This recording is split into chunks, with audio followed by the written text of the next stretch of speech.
bientôt, à bientôt. Bonsoir Linda. Bonsoir Mohamed. Ravi de vous retrouver. Mais moi aussi, toujours. Vous êtes en forme? Oui, ça va. Mohamed, j'ai une question pour vous. Allez. Connaissez-vous le langage des ados?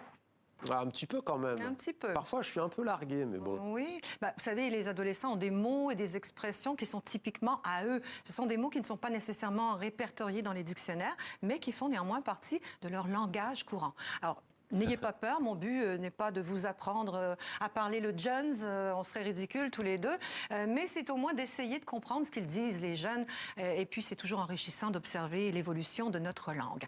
Alors j'ai donc sélectionné une brochette de mots et d'expressions lus ou entendus dans la rue, dans les médias, sur les réseaux sociaux. Commençons par c'est carré. C'est carré, ça veut dire ça marche, c'est impeccable, c'est parfait, comme un carré, quoi. J'aime bien cette expression qui n'est pas nouvelle, en fait.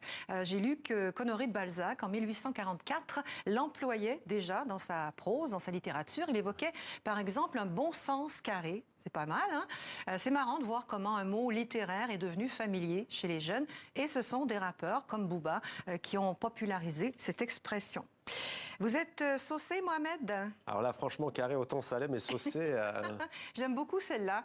Être saucé, c'est un peu comme être trempé dans la sauce.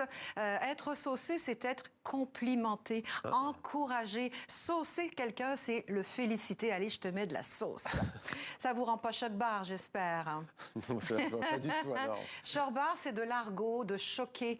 On a tronqué le mot choquer en ajoutant le suffixe bar à la fin, qui rappelle celui d'autres mots argotiques comme clébard, nibard, bobard. Être choc-barre, c'est être profondément heurté, choqué, surpris. Attention, rien à voir avec être yombe, qui signifie être énervé, en colère.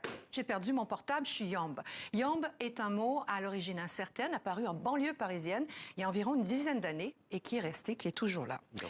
Mohamed, savez-vous à quoi je pense si je vous dis que c'est la Hesse? Ouais, la Hesse, c'est la dèche, hein.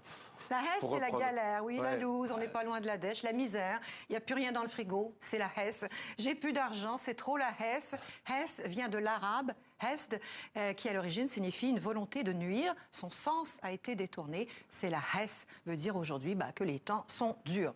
Et oui, les temps sont durs quand il n'y a pas la moula. La moula, c'est l'argent, la monnaie, l'oseille, le fric. Passe-moi la moula, je vais compter. La moula est un emprunt à l'argot américain moula des années 1920. Notez que la moula, c'est aussi de la drogue. Les gars là-bas, ils fument la moula. Et puis il y a du verlan dans le langage des jeunes. De spi, par exemple, speed, qui est l'envers du mot anglais speed, signifiant vitesse, rapidité. Oh là! Mon Dieu, je viens de voir l'heure, là. Il faut que je vous quitte. Allez, je suis en de spi. Ouais.